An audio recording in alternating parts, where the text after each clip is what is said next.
other thing I love Yeah. is the fact that you came back from lunch. On time. So did 2 hours work? Yes. See, we can learn new things. So Steve, tell us a little about yourself. Who are you?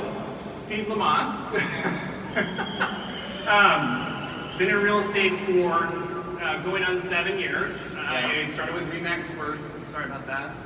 And then I came to KW about 6 months into being licensed. Joined a team within Keller Williams. At that time, we were doing about 126 units. And there were 3 of us total, along with the Rainmaker. And then we scaled that to about 425 units. Yeah. We went through several reincarnations, and I learned a lot. We learned a lot, and we weren't profitable in 2017. So we did about 4.5 million GCI and lost money. So we reorganized. Stop just for a second. That's not good. No. Okay. I just want to make sure.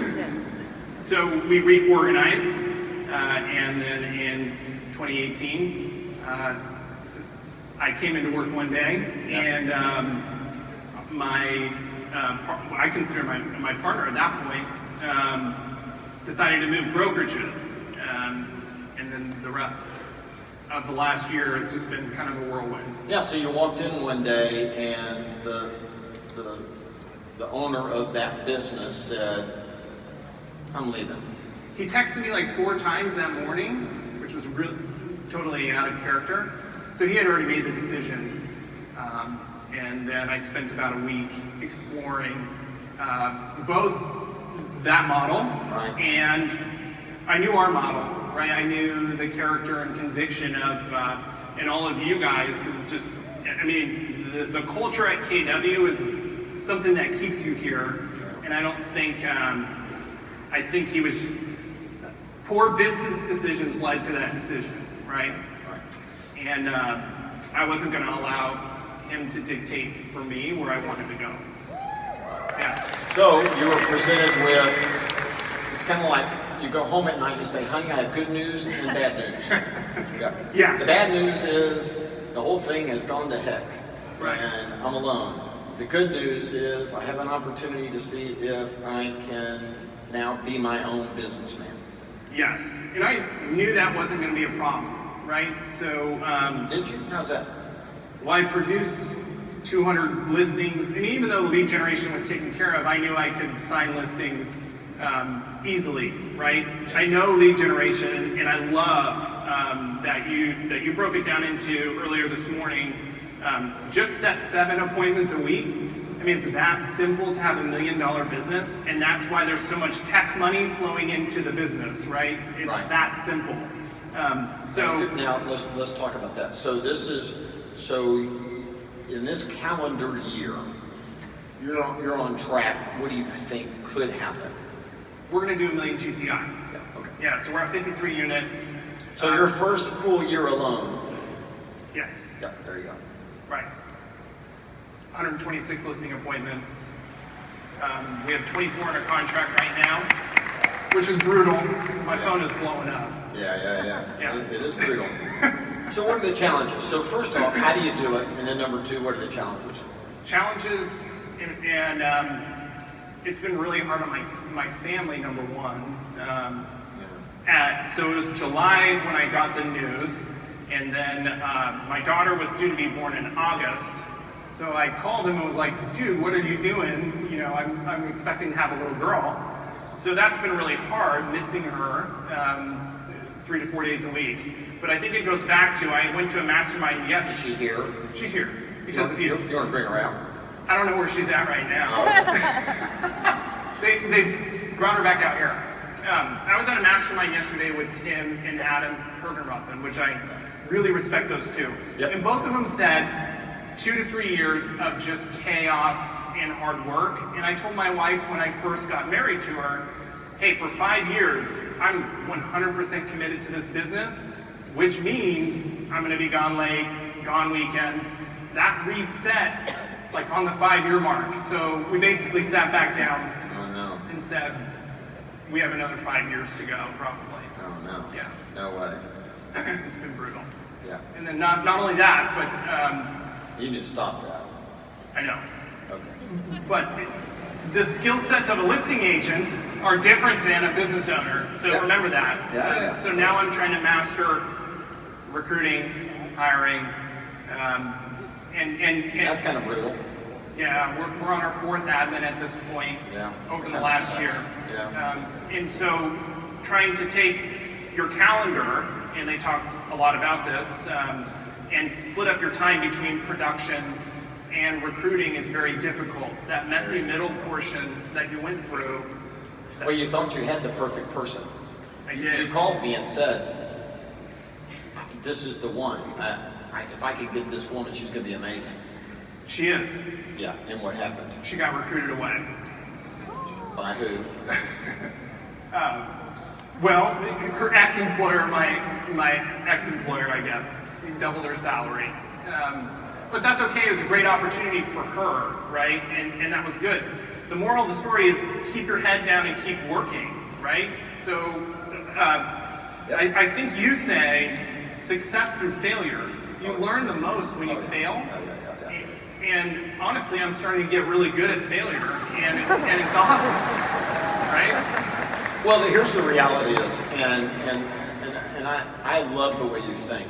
The truth is that hiring people, finding people, hiring people, engaging people at a high level in order to build a business together is its own discipline. It's completely a different discipline than taking a listing. It's a different thing. That's right. And there's a journey for that, and that's the pain point. And you don't have the time.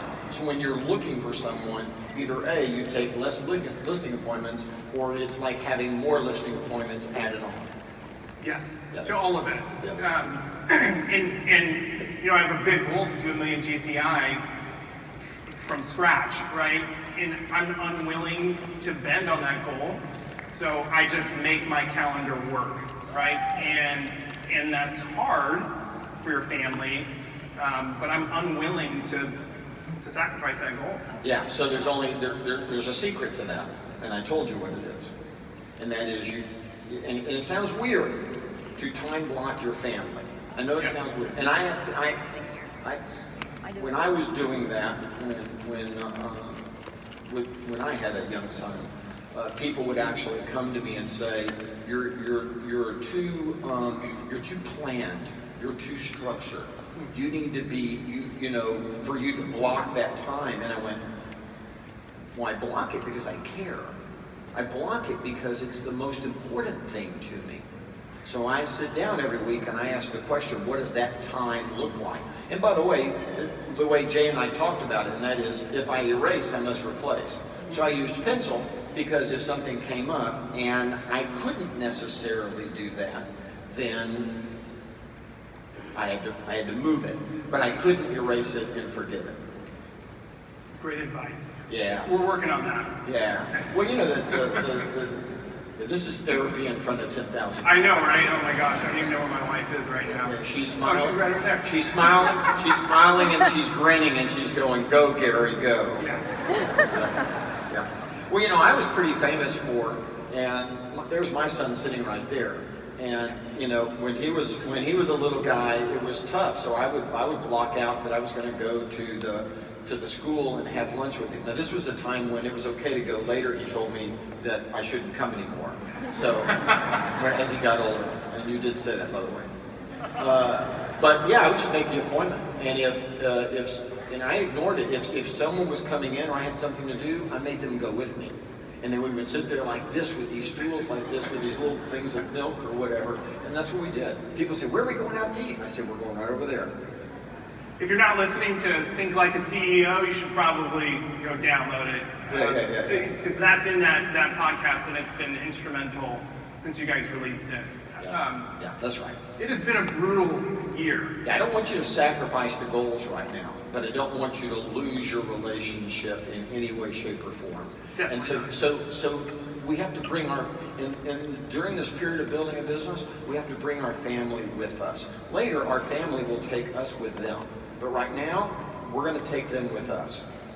I would bet there's a lot of people in the audience that needed to hear that. That's right. That's right. What I wanted people to see this morning is that you could absolutely be having a great career, and you can show up one morning and the stuff hits the fan, and all your plans get turned upside down. Definitely. And then you go through this moment of, what am I going to do?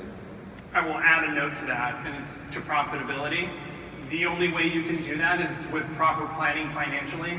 Like, in that moment, I was not worried about my finances whatsoever because I made the right decisions. I was running a business in a business, leading with profit, right? So when I sat down to plan out this last year, I wrote a budget based on where you thought the future of real estate would be, which is lower commission rates, getting squeezed possibly, right? Or more competition, right? And started out with the plan, 135 budget, lead generation model, and built it all out. We've continued to change that and change the targets based on what our lead generation models are now, because I didn't know, right? I didn't know what was going to happen over the last year. But the key is make wise financial decisions, and then when that day comes, because it will come, it doesn't matter, if it's business or personal. It does to all of us. The day's coming, and if you're ready for it, it gives you options. We're all in this business because we want options. That's right. That's right. That's exactly right. Well, the hiring journey that you've gone through, I don't know that was necessarily 100% your fault. I mean, you've had some weird circumstances that they happen, but they don't all happen in a year. No. You know what I'm saying? Not usually. Yeah, I don't think when you and I talked about it, I don't think you made poor hiring decisions. I think you got hit with some pretty bad luck. I did. That's what it feels like? The first one, that was just bad luck.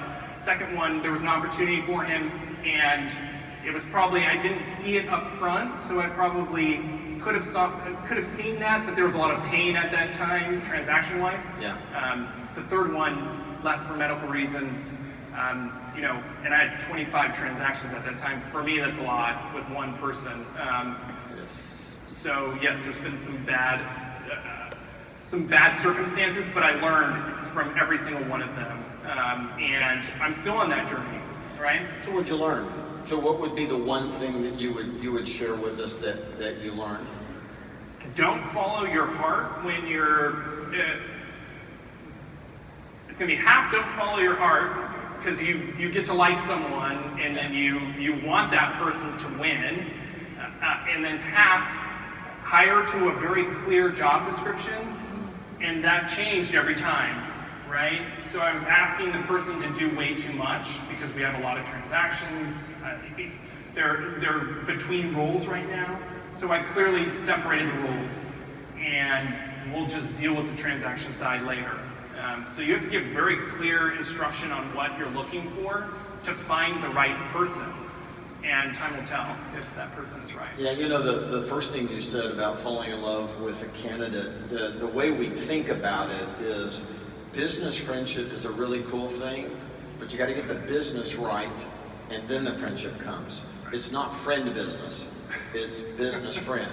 Right. Yeah, and that's the way you do it. If you do it any other way, it's a problem. Don't fall in love with candidates, right? What a lot of people think is that the honeymoon starts when you hire someone. The honeymoon starts 90 days after you hire them. Right. The 90 days of hiring that someone first starts to work with you, that's actually dating. You're still dating. And a lot of people don't think of it that way. They mistakenly think that in the interview and in all of that stage, that's actually the hiring stage. But it's not. They think that's getting married when you hire them. But that's not true in the hiring world. In the hiring world, you're dating up until the 90 days.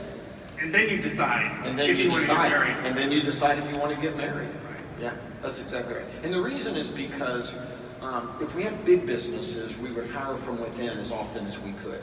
So we would have already known them and seen and have a better understanding of what we're going to get from it. But if we never met them before, how do we know?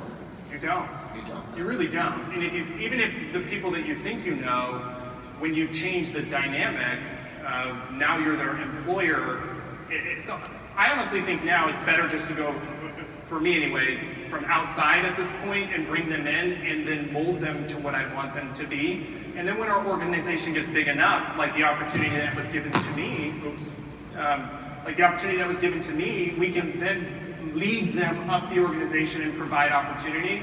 I would have never stayed in my role if there wasn't more income potential, more growth potential. And so when you talk about building a big business as just the natural evolution of business itself, someone once said it would be unfair, I think it was you, it would be unfair to hire someone and say, hey, we're going to stay exactly as we are forever, right? At that income level. So I'm trying to pitch, and I'm getting better at pitching a vision of where we want to go.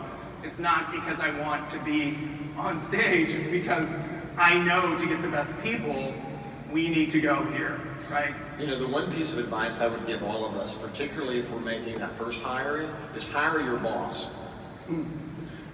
Hire your boss. In other words, don't hire them as someone who would report to you.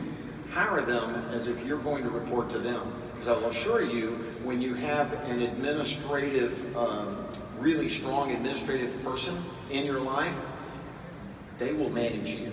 Sure. They will manage all the chaos. They will manage all of the moving parts. And if you think of it as you hiring your boss and you're applying for a job with them, you actually have it right. I would think you would look at different candidates too. I would think that the bar would be set much higher than just someone to fill the role to get rid of the pain today. Well, I will assure you that if we held agents to the standard of hire your boss instead of hire someone who reports to you, they'd hire a different person. Definitely. Yeah, they would hire a completely different person. And pay more too. They would be willing to pay more. That's exactly right. And I go back to the mastermind from yesterday. They spoke of that. Setting a lot of hiring challenges can be traced right back to what they're offering for pay. So I've had to think about that myself and be okay with. And that all goes back to profitability. You can only do that if you're running within a profitable model, right? Yes, absolutely right. So, word of advice: if someone out there called you up and said, "Man, I just had happen to me the same thing that happened to you," what did you do? What would you tell them? Number one, believe in yourself, right? Because you are a profitable component of that business. It's not the business that's helping you succeed. I mean, we're doing it together, right? That's the purpose of a team. And then put your head down and work, right? It takes work. It's not... What do you mean by work? Do the right things, And right? What are those Lead generate, Okay. set appointments. Okay. Right? Okay. Yeah. Everything else can follow, Yes. right? I mean, if you see me, Thursday morning or Friday morning when I get back to my office, I will be there at 7 a.m. making my calls until 12 o'clock. Yep. There you go. That's it. Yep. That's awesome. Thank you for the Thank you for sharing. Yep. We're proud of you.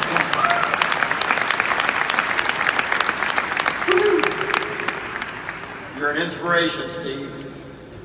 Now go spend time with the little girl.